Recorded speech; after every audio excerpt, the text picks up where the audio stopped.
최근에 한국의 출산율이 0.7로서 OECD 회원국 중에 2013년부터 줄곧 꼴찌라고 하는 그 신문 기사입니다. 그러니까 100명이 결혼하면은 한 30가정은 아이를 낳지 않는다 하는 이야기입니다. 캐나다는 1.44라고 합니다. 그래서 한국 같은 경우는 지금 인구 절벽이다. 왜냐하면은 현상 유지로 계속 가려고 하면은 2.1 정도는 돼야 되는데 0.7이기 때문에 아주 미래가 심각하다는 그런 이야기입니다. 그래서 요즘에는 다산하는 그런 그 가정들을 신문에 자주 이렇게 소개하고 올리는 그런 경우들을 많이 보게 되는데요. 얼마 전에 신문을 보니까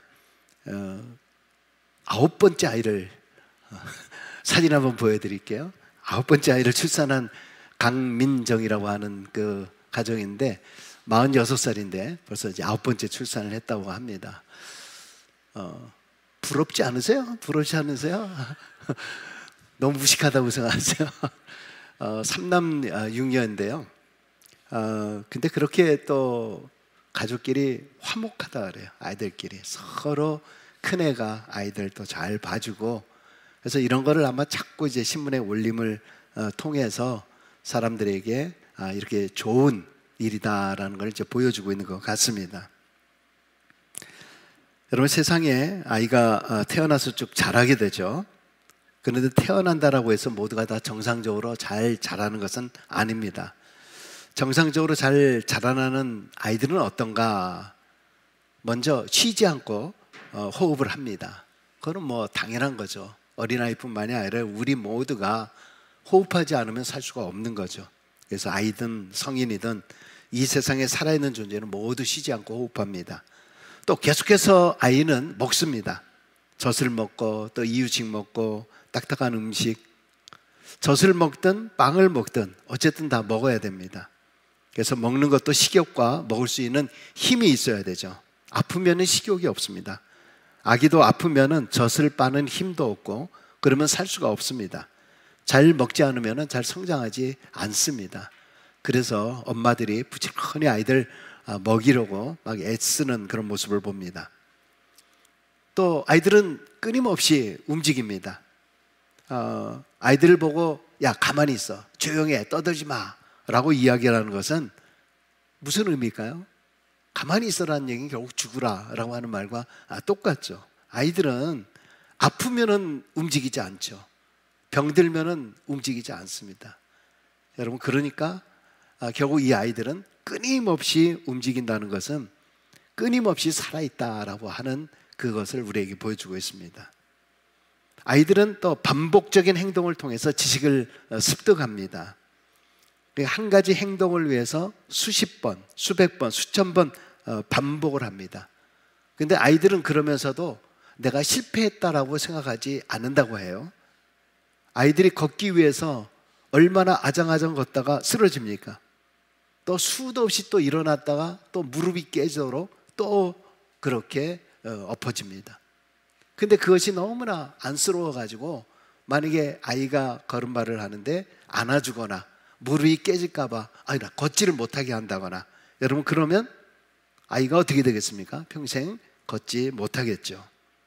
그런데 이렇게 끊임없는 반복을 통해서 아이가 정상적으로 걷고 뛰고 움직일 수 있게 되는 것입니다.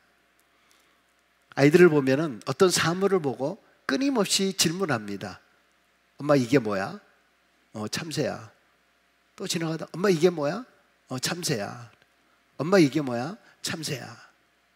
성질 급한 엄마는 목소리 톤이 바뀌어지기 시작하죠. 엄마 이게 뭐야? 참새야. 엄마 이게 뭐야? 참새라 그랬지. 엄마 이게 뭐야? 참새라 그랬지. 엄마 이게 뭐야? 몇 번을 얘기해야 되니 참새라고. 성질 급한 엄마들은 이렇게 이야기를 하지만은 대부분의 엄마들은 성질을 죽이면서 참새야. 20번을 물어도 참새야. 30번을 물어도 참새야 라고 이야기를 합니다. 왜냐? 반복적인 것을 통해서 이 아이의 머릿속에 이게 참새구나 라는 것을 인식하게 된다라고 하는 것입니다. 다 이렇게 엄마 아빠들이 이렇게 아이들을 키우게 됩니다. 이런 엄마 아빠인데 나중에 이제 다 컸다고요.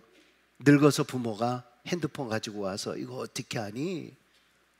그러면 한두 번 정도 이렇게 가르쳐 줘 놓고 나서 지난번에 네가 얘기했는데 이거 뭐니? 라고 지난번 가르쳐 줬는데 도대체 몇 번이에요? 몇 번째 도대체? 목소리 톤이 애들이 달라지기 시작을 합니다. 그래서 겁나서 다음부터는 아이들한테 핸드폰 가져가지도 못하고 주일날 교회 와서 부목사님들한테 쫓아가가지고 목사님 이거 애들이 가르쳐줬는데 이거 나 잘 모르겠어.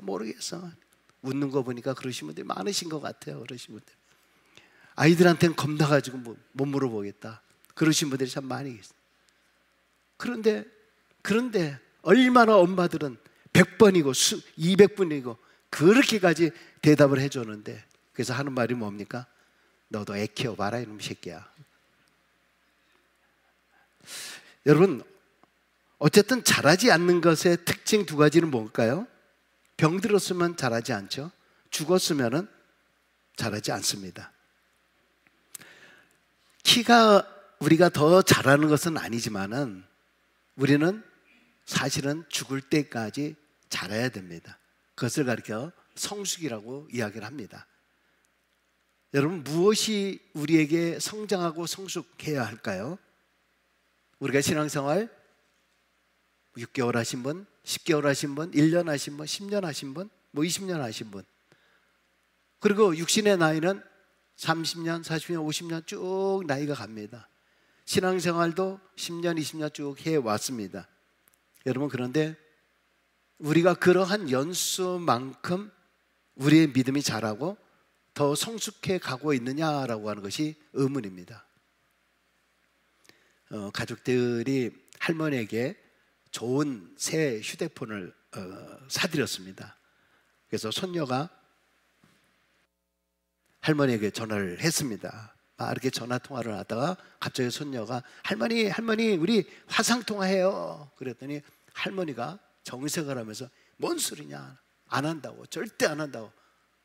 할머니가 몰라서 그런가? 그런데 안 하겠대요. 내가 가르쳐줄게 해요. 그런데도 안 한다고 막 끝까지 우기더래요.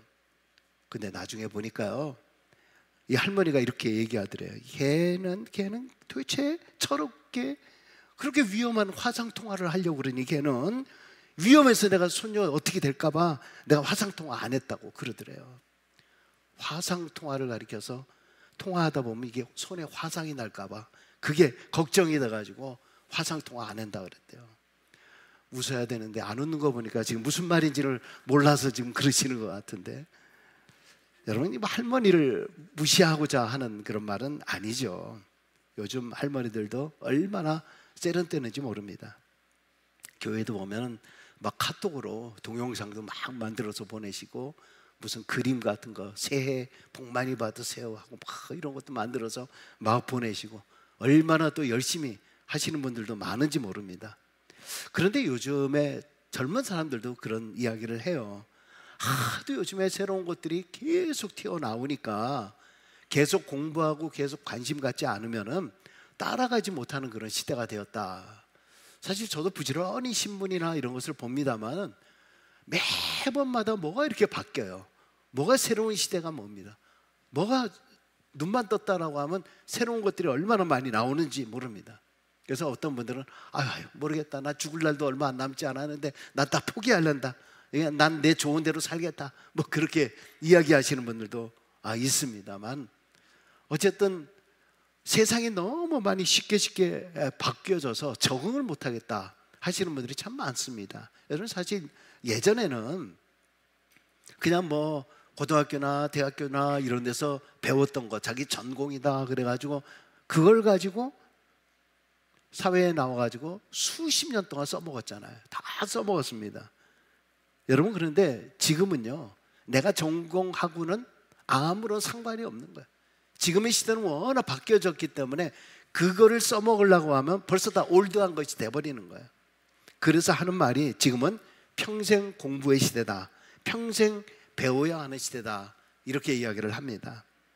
예전에 저희 교회에서 골든 칼리지를 통해서 핸드폰도 그렇고 컴퓨터도 그렇고 여러 가지 배우는 시간들을 많이 가졌습니다만은, 이제 그 일을 하지 못하고 있는데, 주일에 한 번씩이라도 이런 소그룹 활동, 이런 여러분들을 가르쳐야 될 것, 이런 것들을 지금 준비하고 계획하고 있습니다. 여러분, 우리가 크리스찬이 되는 것도 마찬가지입니다. 옛날에 내가 은혜 받았다고, 옛날에 내가 은사 받았다고, 내가 옛날에 이런 공부 저런 공부 성경 공부를 다 했다라고 해서 그것이 지금까지 유지되는 거 아닙니다. 여러분, 그거를 내가 지금까지 다 유지되고 다 안다라고 하면 뭐하러 설교 들을 필요 있고 뭐하러 예배 드릴 필요가 뭐 있겠습니까? 나 옛날에 다 했어. 여러분, 성경 공부도 마찬가지입니다. 새롭게 업데이트가 돼야 돼요. 여러분, 사도 바울도 말년에 이런 이야기를 했습니다. 빌립보서 4장 12절에 같이 있습니다. 내가 이미 얻었다 함도 아니요 온전히 이루었다 함도 아니라 오직 내가 그리스도 예수께 잡힌 바 된 것을 잡으려고 달려가노라. 지금 말씀은 내가 이미 얻었다. Not I have already obtained. 그러니까 내가 이미 다 얻었다라고 하는 현재 완료죠. 현재 완료라고 하는 그 말은 지금까지 내가 쭉 해오면서 나는 이 정도는 이제 완료됐다. 난 다 얻었다. 끝났다. 그리고 not I have already been made perfect 라고 하는 얘기는 나는 이제 옛날부터 이렇게 성경 공부 다 하고 했으니까 나는 이제 퍼펙트하다. 나는 이미 끝났다. 그게 아니라 뭐라고요? But I take hold of the 예수 그리스도로 붙잡힌 바 된 그것을 I press.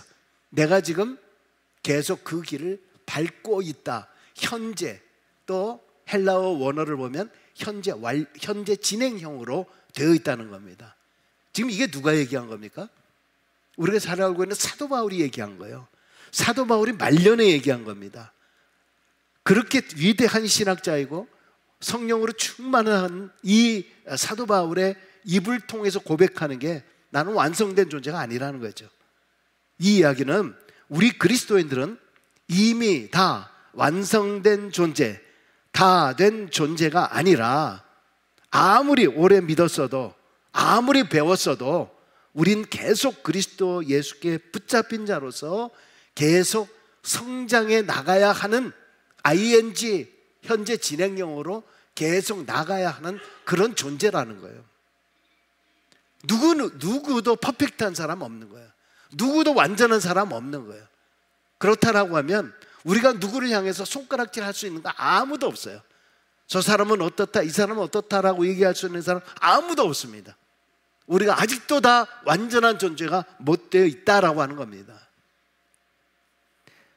건강하지 못하고 병들었으면 병을 치료하느라 성장할 수 없습니다. 하지만 이 생명이 건강한 존재는 마지막 그 순간까지도 자라나고 그리고 성장해야 합니다. 2024년도 나에게는 어떠한 한 해가 되어야겠습니까? 여러분의 계획들, 여러분의 소원들, 근데 분명한 것은 작년보다는 올해가 더 성숙하고 더 성장해야 하는 줄로 믿습니다. 자, 첫 번째, 그리스도인들은 왜 자라나야 하는가? 왜 자라나야 하는가? 14절을 한번 같이 읽겠습니다. 이는 우리가 이제부터 어린아이가 되지 아니하여 사람의 속임수와 간사한 유혹에 빠져 온갖 교훈의 풍조에 밀려 요동하지 않게 하려 함이라. 흔들리지 않게 하기 위함이다 라는 얘기입니다. 옛날에 미지의 대륙이었던 그 아프리카의 유럽 그 상선과 함께 유럽 상인들이 아프리카에 도착을 했습니다. 당시 아프리카에는 스페인, 네덜란드, 영국, 프랑스 이런 나라들이 앞다투어서 항로를 개척하고 길을 개척하고 땅을 차지하던 그런 시대였습니다.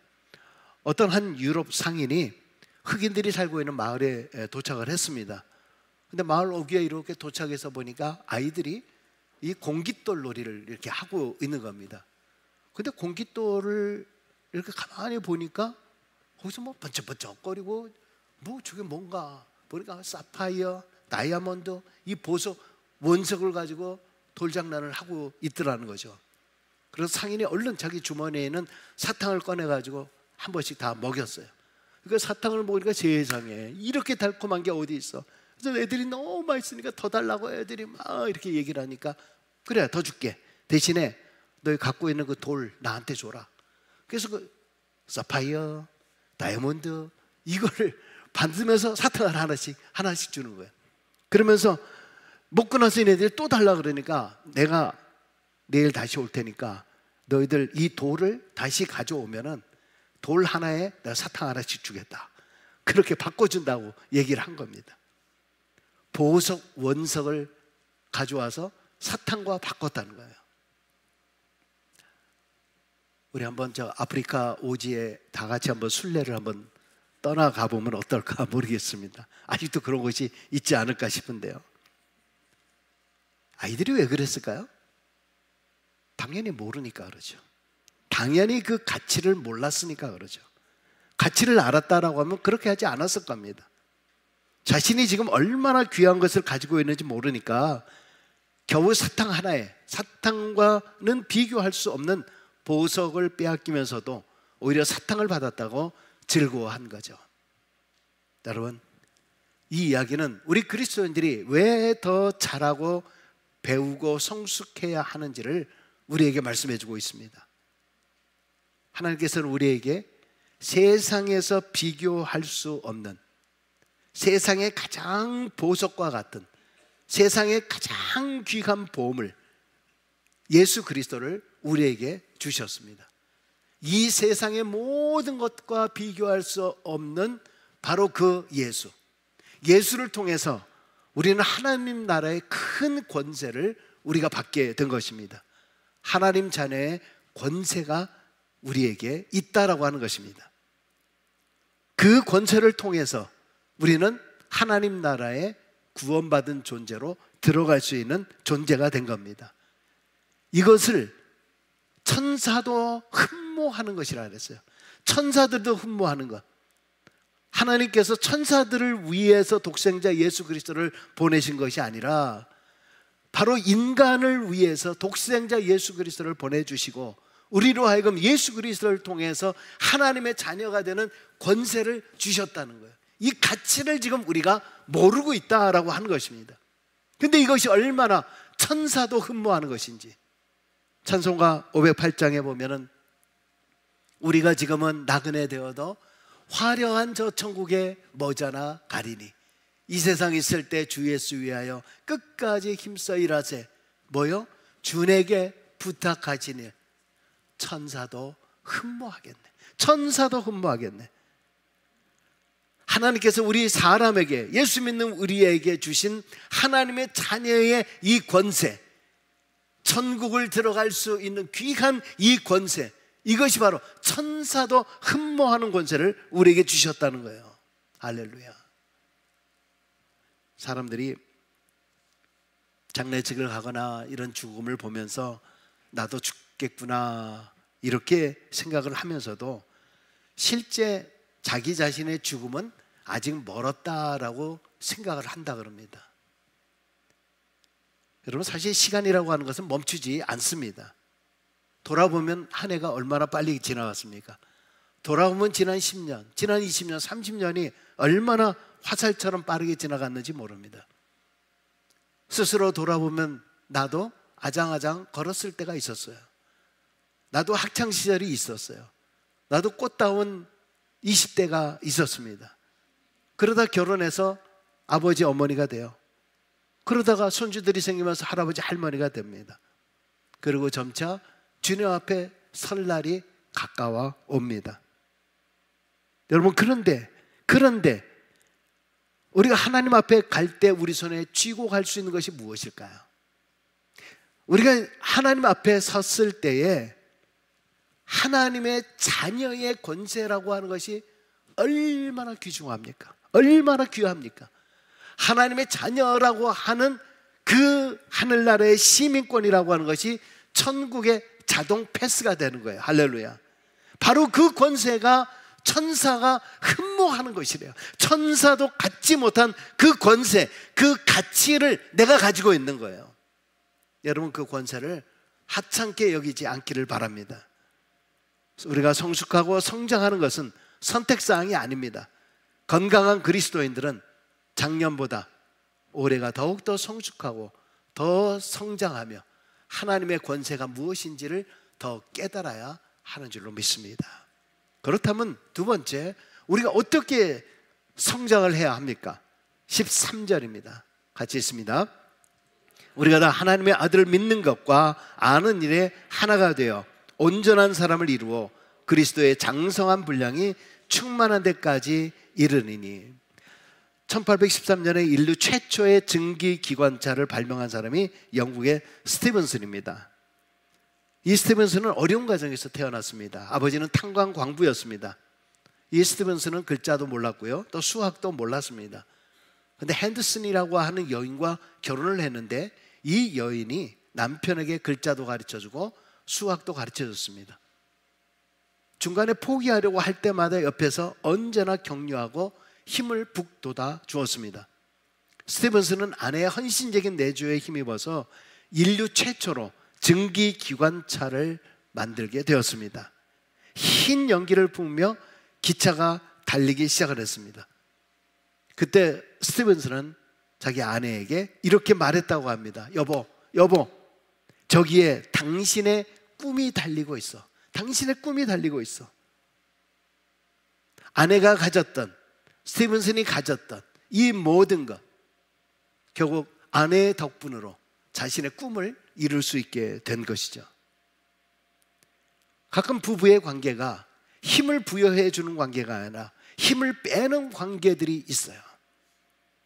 우리가 서로 격려하고 힘을 부여해야 되는데 그것이 아니라 계속 남편의 힘을 빼앗고 아내의 힘을 빼앗습니다. 그 칭찬과 격려가 없어요. 항상 무엇인가를 뺏으려고 그래요. 그렇게 해가지고 시너지 효과가 어떻게 일어날 수 있습니까? 성장과 성숙이라고 하는 것은 저절로 부풀어지는 것이 아닙니다. 가만히 놔둔다고 되는 것이 아닙니다. 잡초도 뽑을 때는 같이 뽑아야 돼요. 그리고 거름도 같이 주어야 됩니다. 또 때로는 가지치기를 같이 해줘야 됩니다. 그때에 함께 하게 될 때에 성장과 성숙의 역사가 일어나게 되는 것입니다.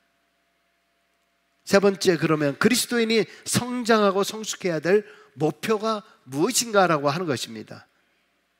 믿는 것과 아는 것에 하나가 되어야 됩니다. 여러분 욥에 대해서 너무 잘 알고 계시죠? 욥이 얼마나 많은 고통과 고난과 어려움이 많이 있었습니까? 정말 우리 같으면은 하나님에 대해서 부인하든가 저주하든가, 욥의 친구들이 저주하라 그러지 않았습니까? 아내도 저주하라 그러지 않았습니까? 그럼에도 불구하고 욥은 끝까지 그 신앙을 지켰습니다. 그러다가 욥이 마지막에 이런 고백을 합니다. 욥기서 42장 5절에 내가 주께 대하여 귀로 듣기만 하였사오나 이제는 눈으로 주를 배움나이다. 이게 욥기서의 주제이면서 욥기서의 마지막 신앙의 고백입니다. 한국에서 이제 신앙이 없던 분들이, 교회 안 다녔었던 분들이 이제 캐나다에 오면서 공항에 이렇게 마중 나온 분들을 통해서 교회에 나오시는 그런 분들이 초창기에 참 많이 계셨죠. 뭐 이렇게 많이 호의를 베풀고 많이 해주셨기 때문에 체면치레로 교회를 나와 봅니다. 그런데 그러다가 뭐 예배라고 하는 것을 알게 되고 말씀을 또 듣게 되고 그러면서 교회 생활을 조금씩 알기는 압니다. 그러나 그렇게 귀로 듣는다라고 해서 그 안에 확고한 믿음이 생기는 것은 아닙니다. 그런데 그러다가 이민의 삶 가운데서 욥과 같이 어떤 경우는 우연한 경우에 내가 어떤 심한 공경에 빠지거나 실패가 있거나 아니면 갑자기 생명의 위협을 느끼거나 그러다가 내 능력과 이 물질이 다가 아니구나 하는 이런 것들을 통해서 한 단계 성숙한 믿음의 단계로 올라가게 됩니다. 그러면서 나도 모르게 하나님을 찾게 되는 단계에 이르게 됩니다. 이것이 뭐냐? 바로 눈으로 보는 믿음입니다. 귀로 들었던 믿음이 무엇입니까? 그것은 그냥 모든 설교를 들을 때도 설교를 잘한다, 못한다, 그것으로 평가합니다. 저 설교는 우리 아내가 들었으면 딱 좋았을 텐데, 저 설교는 우리 남편이 들었으면 딱 좋았을 텐데, 우리 자식이 들으면 딱 좋게.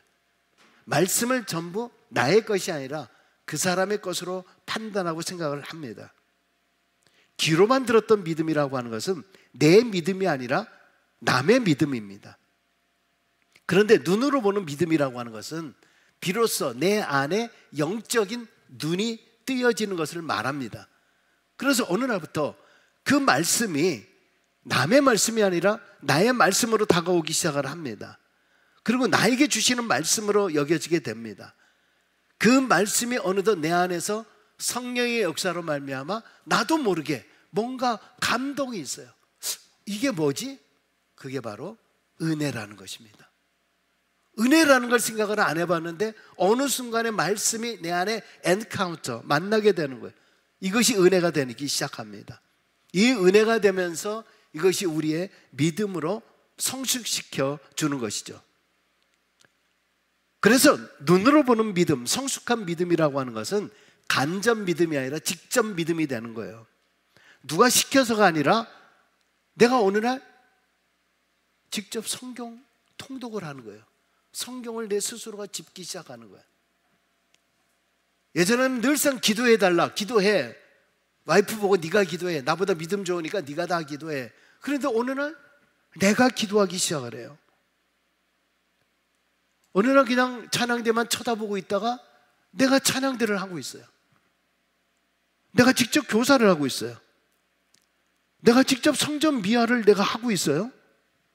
내가 직접 주방 봉사를 하기 시작을 합니다.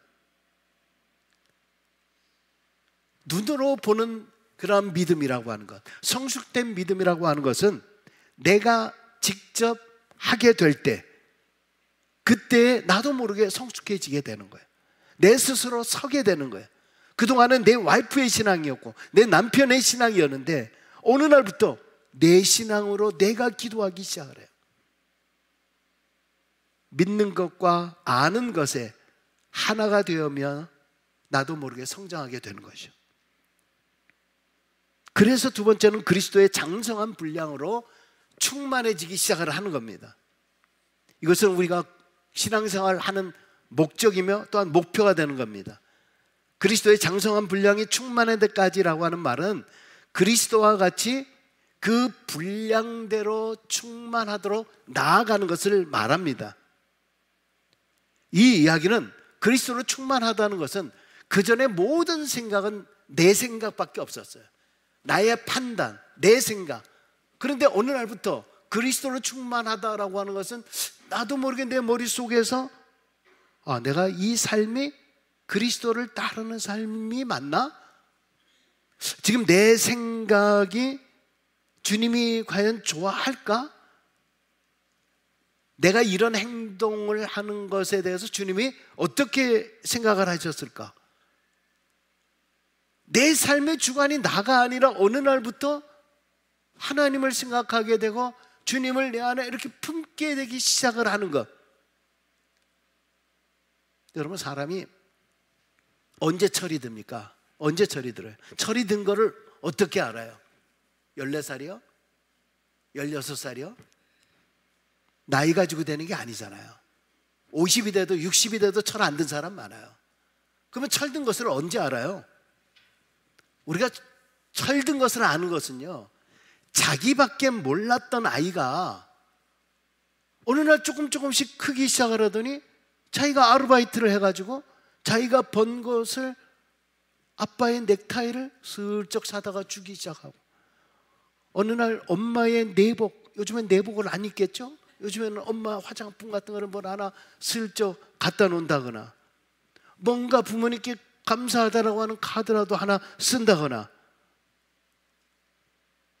어느 날부터 부모님을 생각하는 그런 모습을 보면서 우리는 얘가 좀 철들었네? 얘가 자기밖에 몰랐던 애가 철이 들기 시작을 하네? 우리는 그렇게 이야기를 합니다. 그리스도의 장성한 분량이라고 하는 그 말은요, 어느 날부터 내 안에 주님을 생각하는 마음이 생기기 시작하는 거예요. 나도 모르는데, 아직 내가 신앙이 깊은 사람도 아닌데 내가 어느 날부터 내가 기도하기 시작을 하는 거예요. 하나님을 생각하는 시간을 갖게 된 거예요. 이게 뭐냐? 나도 모르는데 신앙의 철이 드는 거예요. 신앙의 철이 되는 거예요. 여러분, 그리스도로 충만하다는 것은 그리스도로 만족한다는 뜻입니다. 그리스도를 통해서 어떤 것을 얻겠다라고 하는 게 아니에요. 어린아이 같은 그런 모습에서는 늘 달라 그래요. 늘 주세요, 뭐 해주세요, 뭐 해주세요 라고 이야기를 합니다. 그리스도로 충만한 분량에 이른다라고 하는 것은 그분 자체를 얻는 거예요. 여러분, 사실 그분을 얻으면은 천하를 다 얻는 거 아니겠습니까? 뭐 삼성의 뭐 이병철, 이건희, 이재용 뭐 이런 사람들, 그런 가문에 내 이름이 호적으로 들어가 있으면은 그분들이 가지고 있는 거 그거 다 내 거 아닌가요? 다 내가 물려받는 거 아닌가요? 여러분, 이 이야기가 바로 하나님의 자녀가 되는 권세 아닌가요? 하나님을 모시는 순간, 그리스도로 충만해지는 순간 하나님의 자녀가 되는 권세를 주셨다라고 하니까 하늘나라의 모든 것이 나의 것이 되는 거예요. 할렐루야. 근데 우리는 아직도 하늘나라의 그 가치를 모르고 있는 거예요. 그래서 여전히 세상의 것으로 사탕 바꿔 먹고 있는 거예요. 말씀을 정리하려고 합니다. 2024년 하나님의 자녀의 권세를 가지시고 더 성숙하고 더 성장하는 그리스도인으로 그렇게 성장할 수 있기를 바라며 그리스도로 충만할 수 있기를 바랍니다. 충만하지 못하면 그 비어있는 부분에 뭐가 들어옵니까? 그리스도가 아니라 세상의 것, 세상의 욕심, 세상의 가치, 세상의 것으로 그 안에 가득 차 있거나 악령으로 가득 차 있게 돼요. 성령으로 가득 차 있는 것이 아니면 악령으로 가득 차 있게 되는 거예요. 여러분, 올 한 해 정말 믿음으로 성숙하고 하나님을 아는 지식에 성숙하고 예수님으로 충만하고 그리스도의 분량으로 충만해지는 우리 모든 귀한 성도님들 되시길 주의 이름으로 축원합니다. 기도하겠습니다. 아버지 하나님, 오랫동안 예수 믿으면서도 여전히 공허하고 여전히 예수님은 나와는 멀리 있는 존재로 여기고 신앙과 내 삶에 여러 가지 괴리를 느끼며 살아올 때가 많은데, 아버지 하나님, 2024년 새로운 마음으로 결단하고자 합니다. 예수로 충만케 하여 주시고 오직 우리의 삶에 예수뿐입니다. 예수님이 우리의 권세가 되십니다. 능력이 되십니다. 귀한 고백이 우리에게 넘치게 하여 주옵소서. 예수님의 이름으로 기도드립니다. 아멘.